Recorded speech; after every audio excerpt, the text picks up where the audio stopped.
Immanuel Ebenezer menggemparkan seluruh platform media sosial di Indonesia. Pasalnya, orang yang menjadi salah satu pendukung garis keras Jokowi ini menawarkan diri untuk menjadi saksi yang meringankan kasus terorisme yang menjerat petinggi Front Pembela Islam Munarman. Ingat ya kata-kata ini, meringankan. Padahal sebagaimana yang kita tahu, Immanuel adalah ketua dari Joman atau Jokowi Mania yang merupakan basis relawan Jokowi di pemilihan presiden tahun 2019. Dan kita juga pasti tahu di masa pemerintahan Jokowi Ma'ruf Amin inilah organisasi FPI dicabut izinnya oleh pemerintah. Publik tentu bertanya-tanya kenapa seorang pendukung Jokowi dan bukan hanya pendukung biasa, tapi merupakan ketuanya langsung mau menjadi saksi yang dapat meringankan kasus terorisme Munarman.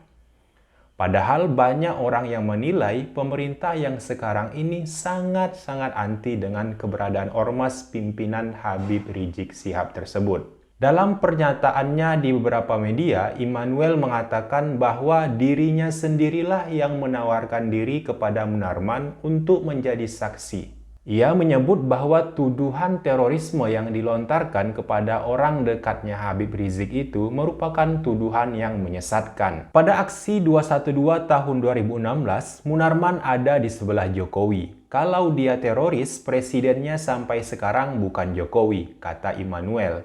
Aksi Immanuel yang membela Munarman ini disinyalir menjadi penyebab dicopotnya dia dari posisi komisaris BUMN.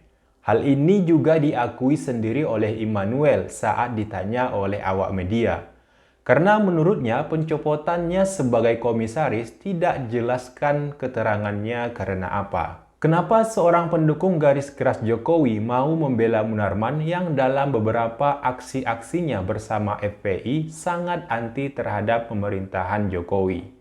Dalam sebuah pernyataannya di media, Immanuel mengatakan bahwa alasan dia membela Munarman karena dirinya dan Munarman punya sejarah hubungan perkawanan. Tentu bagi sebagian orang hal ini cukup mengagetkan. Kenapa bisa seorang pendukung garis keras Jokowi itu bisa punya hubungan perkawanan dengan tangan kanan Habib Rizik tersebut? Penjelasan soal ini bisa kita telusuri dari rekam jejak karir Munarman sebagai pengacara.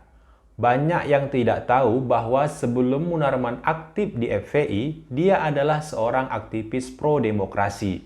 Karirnya dimulai saat dia bergabung dengan Relawan Lembaga Bantuan Hukum atau LBH Palembang tahun 1965. Dari sinilah karirnya sebagai seorang lawyer terus menanjak. Hingga tahun 1999, Munarman menjadi koordinator Komisi Orang Hilang dan Korban Tindak Kekerasan atau Kontras Aceh. Serta tahun 2002 sampai dengan 2007, Munarman menjadi Ketua Dewan Pengurus Yayasan Lembaga Bantuan Hukum Indonesia atau YLBHI. Nah, dari latar belakang Munarman inilah yang membuat dia kenal atau bahkan berteman akrab dengan Immanuel yang dulunya juga merupakan aktivis pro-demokrasi yang tergabung dalam organisasi Forkot atau Forum Kota. Menurut Immanuel, meski saat ini dia dan Munarman berseberangan secara politik, tapi mereka punya sejarah perkawanan. Saya Jokowi, dia Prabowo. Saya Ahok, dia Anies. Saya Forkot, dia FPI. Yang ketemu adalah soal kemanusiaan dan dia kawan saya, kata Immanuel. Lalu kenapa seorang Munarman yang tadinya adalah aktivis pro-demokrasi dan berkawan dengan aktivis Forkot bisa kemudian menjadi petinggi FPI? Padahal kita juga tahu bahwa organisasi-organisasi yang digeluti Munarman itu tentu tidak sejalan dengan jalan yang diambil oleh FPI. Perkenalan Munarman dengan FPI dan Habib Rizik diduga saat itu terjadi karena dia menjadi anggota dari tim pengacara pemimpin Majelis Mujahidin Indonesia Abu Bakar Ba'asyir.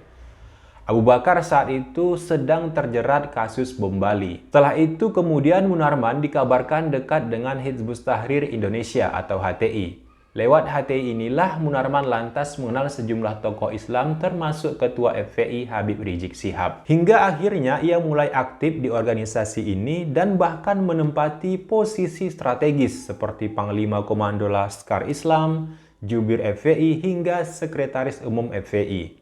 Nah, kembali lagi, apakah pencopotan Immanuel dari status sebagai komisaris BUMN ada kaitannya dengan aksi pembelaannya terhadap Munarman?